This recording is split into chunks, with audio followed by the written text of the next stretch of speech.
I was talking to Laurent the other day, Yeah. You're a and French speaker? yeah, You're Canadian, are you? no, I don't know what I am, but I guess you can say that I'm American and French. Oh, okay. But Not we Canadian. spoke in French. It was cool. But I'm like, I guess you could say there was a falling away Yeah. of labeling, Yeah. because he was talking to me and he was like, I was looking at my iPad and he was like, okay, what are you looking at right now? And I was like, I'm looking at my iPad, and then he told me to describe it. I was like, oh, it's black, it's got a glass screen, and I was just giving all these descriptions, and then he was like, okay, now what is in front of you if you take away all of those labels? And I was just like, there's just what's there. There's just what's happening, I guess. And then there's this realization that when thought comes in, the problem arises. Yeah. There's no problem prior to thought. Yeah.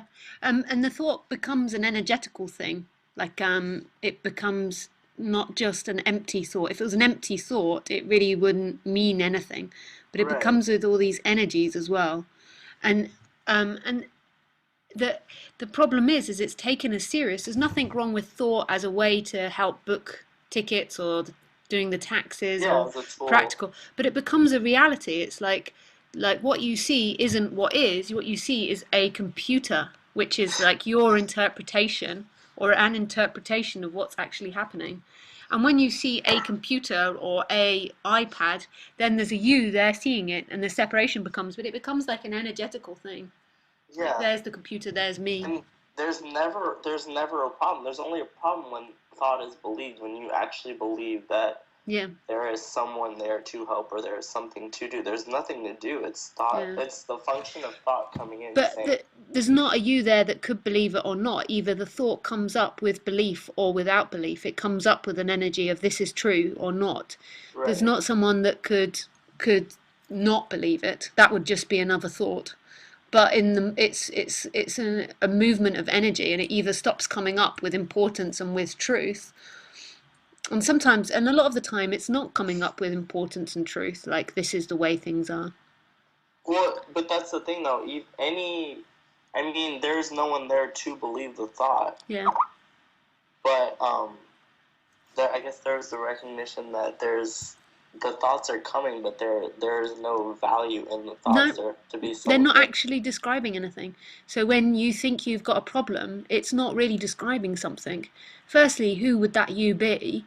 And secondly, it's an interpretation of a sensation and then putting it into and then an interpretation into thought about it, which has no truth, but it's happened seemingly for so many years, it's created a weight and a momentum to it. Yeah, Just like it's so impersonal though, just like a tree has the energy and the momentum to grow upwards, so does this energy to produce thoughts, and this personal energy with these thoughts that these are true and these are mine, if you see what I mean. It's just a momentum that seemingly has taken over, but so okay. impersonal. It's no different from the way the tree grows towards the light. It's just a functioning happening that's not really happening at the same time. I mean, everything I say about it is untrue. So it's seemingly thought is trying to, I don't know, understand itself or No, no, understand what it it's is. just no, no, no, not at all. It's just an impersonal mechanism which gives an appearance of personal that's got carried away. I suspect the way that it started was just humans began to have the ability to have a complicated way of thinking, so they began to be able to perceive the body and then perceive the body moving in time. Before that, they maybe had no sense of they were a body or there was time. And then when that energy started, it just got carried away. So they described the body had been hunting that day and caught 10 fish, which was a practical thing for survival to be able to describe things. But then then this energy began to take over, and this momentum of them in time started. I am a body. I am somebody moving through time. I'm my good actions, my bad actions. And it just took over. And just like a bacteria or cancer can take over and kill the body, so not that it's a bad thing, the the the, the the me energy or the personal energy. It just got carried away, and there was an energetic force to it. Uh, But it's so impersonal, just like bacteria, just like the way the it's tree just grows, the happening. way a flower grows. It's not good nor bad. It's just happening. What it gives the appearance though is of suffering, because suddenly things become limited. I mean, there's no thing. There's only things in description. And then suddenly, when that description takes over and becomes a reality, everything becomes limited and bound, including that energy of me in here and them out there. And so suffering, what I call suffering, begins. There begins to be this limitation onto the original aliveness before the mind began to comprehend the body and time and Okay. other things. So even like these spiritual terms of like enlightenment and well, I mean, all of the words are bullshit, Yeah. but it's like when you talk about something that you're trying to point to, especially with enlightenment and awakening, it's like people think that they have to get to this state Yeah, people get of, very carried away in the thought land about but it's just enlightenment. it's just like even if you do have an experience of what the experience is only just a recognition of seeing through everything, which is not an experience of like, oh, like I've experienced this and I'm gonna experience it from now on. It's just a falling away of something or Yeah, seeing through well, something. I don't think there's any particular definition. Ramesh Balsekar used to say that liberation wasn't a certified event. It wasn't like something you could go to university for and get a stamp. And there could be my definition of liberation, which most probably differs so much to other people, is the end of this energetical contraction, which is separating out things. So me in here and the world out there, and it's an energetical thing. And then when that changes, what stops arising is this personalization of things. And what is just what is. It's no longer me experiencing the world. But that's really far out. That's the way that Lisa says it. And all these words are going to have completely different meaning to the conditioning and the way other body mind mechanisms are programmed. So I mean, some people might imagine that as something really grand. Some people might imagine that as something really naff. Some people might be really confused by that description. You really can't talk about anything. It's really hopeless. What can begin to happen though is kind of like a remembering, but it's not a your remembering, and it's a really impersonal thing of what's happening, that it's not separate. But it's not something that you know or you get. It's just the absence of me and world. But that sounds just so far out. I mean, that will have so many different meanings to so many different body mind mechanisms, and it's really got nothing to do with what you think my words mean. It's more of an experience right here, right now. This is it. It's not an experience like a bliss or a positive experience that we can Yeah, say as joy or happy or because it anything. can't just be It's one just the thing, absence. What and can't? that's the I guess the biggest um I guess trap you could say is that people are looking for this one event, but how could it just be one event if Yeah. everything's in constant movement? Movement. You can't, it's not one event.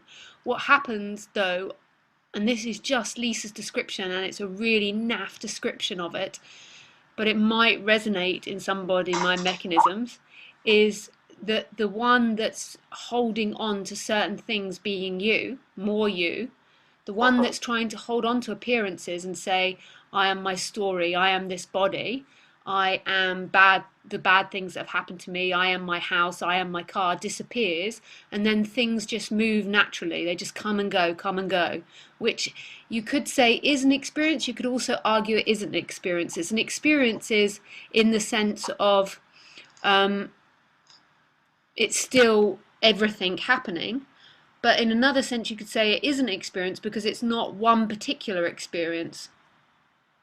Right. It's like a different, like it's an absence of something, which you could argue either way is an experience or isn't an experience. I mean, you could say both things. You get people that are more extreme non-dualists and less extreme non-dualists. Some may argue it's not an experience. Some say it is an experience, and really, it doesn't matter either. There'd have to be someone there for it to be an experience, or someone experiencing it. That Well, one. Yeah, but you could, but in a way, like that's true. That's one way of arguing it.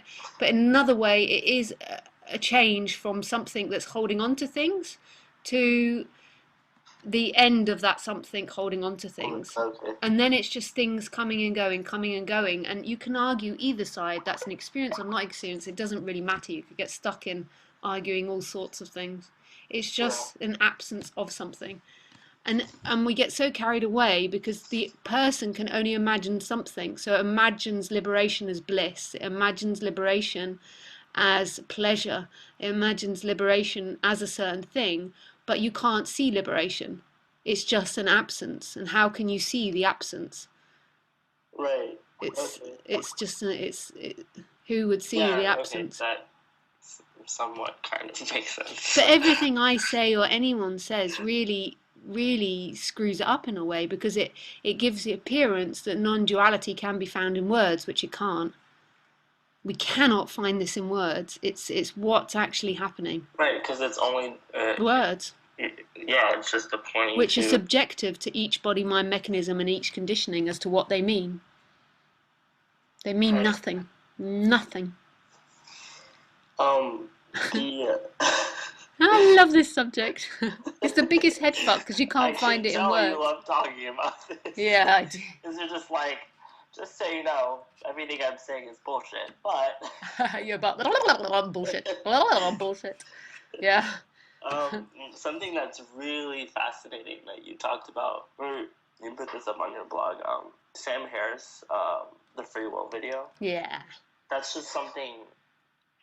That's well, I mean, most of everything we're talking about is something the mind can't grasp. But when you're talking about the fact that in a way everything's predetermined, like your conditioning and all your actions, there's no one controlling it. It's just happening. It's a bunch of mechanisms in your brain that are Yep.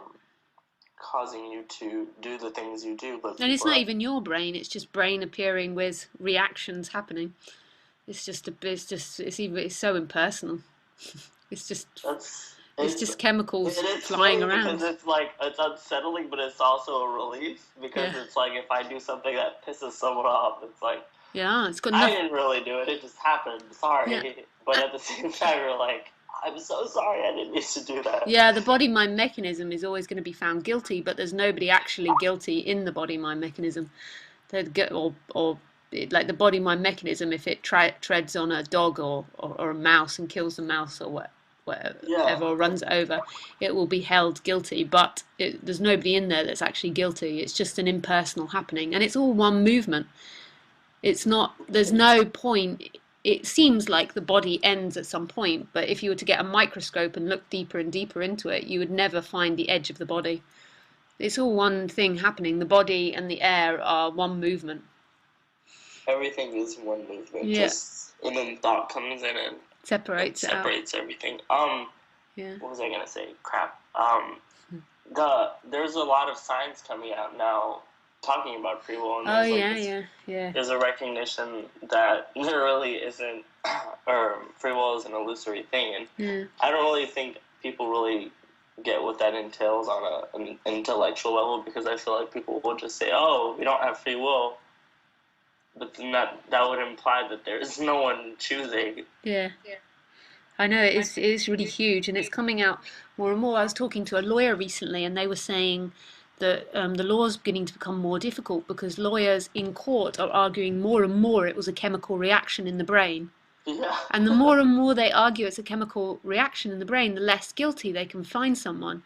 So now they don't. I think often in England, when someone has mental health problems, they don't find them guilty, although the body might have to spend 20 years in a psych ward. Yeah. They often don't come away with the stamp guilty. They come away with the stamp that I've forgotten what it's called. Like it's not their fault. It's the same here. It's like if someone's seen as mentally unstable, so they then use that as the cop out, I guess. But more and more people, the lawyers are arguing this, so they're realizing that there's going to be a huge change in the law system. Because at what point do you stop saying it's chemical reactions? Why just certain people is it chemical reactions? Of course it's everyone, just chemical reactions happening. That's like the the jury that I did, the guy who was being convicted, Yeah. it's like you're exposed, the individual or the body and mind mechanism is exposed to the same sets of conditioning throughout their lifetime, so they're gonna do the same thing unless they're exposed to something different. Then maybe they'll be conditioned to do something else. But it's like those sets of conditions are what led those actions or whatever happened. It's like the person didn't choose to do what they did; it just happened. Yeah. And I don't always do. Is there ever going to be? I mean, science can't really touch this because it can't really. You can't really understand it. But I think there's a part of the scientific community that's beginning to realize that Well, they can't you mean ever getting to the point understand that it. it can't be understood? Yeah. So I was reading this quote recently, the scientist's quote the other day. It was really cool. It was really sweet. Yeah, even with physics, So it's like they're getting to a point where it's like, okay, well, we don't. Basically, there's nothing here. Like they're breaking down the atom and the subatom, and it's like, okay, well, apparently there's nothing here, but we can't understand that. So yeah. But I think that it is coming out. That it is appearing more and more in science that they can't get to an answer. You can never get to an answer. It's so cool. But maybe then they'll keep looking for an answer and they'll keep going and going. And science is never consistent either. It's always changing, just like religion. Yeah. What fun. Crazy. So, I mean, when someone asks you, who are you, what do you respond? Normally the response in everyday world would be Lisa.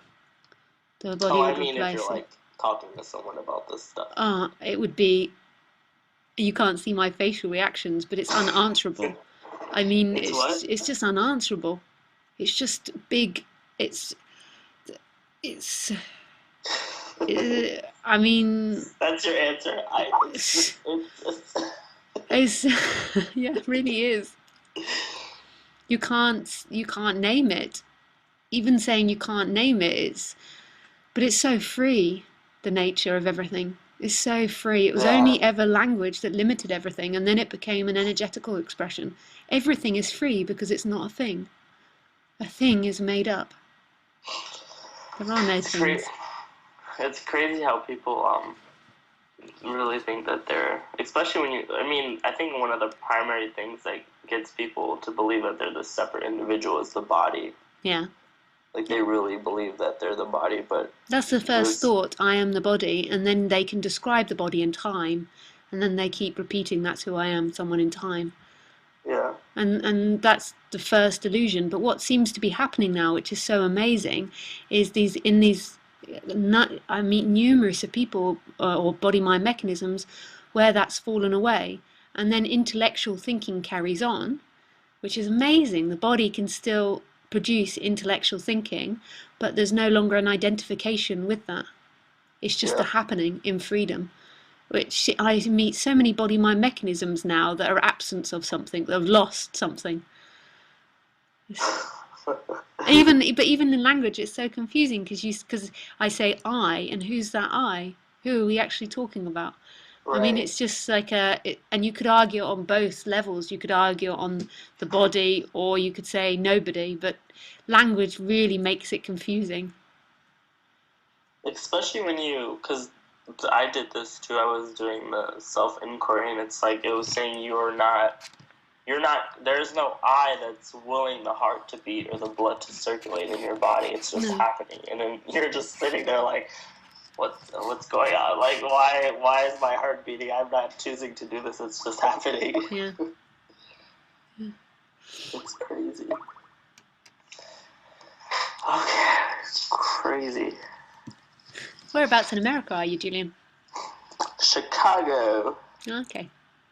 Have you ever been to the U.S.? Yeah, many times. I studied in Sacramento for 6 months. What did you study?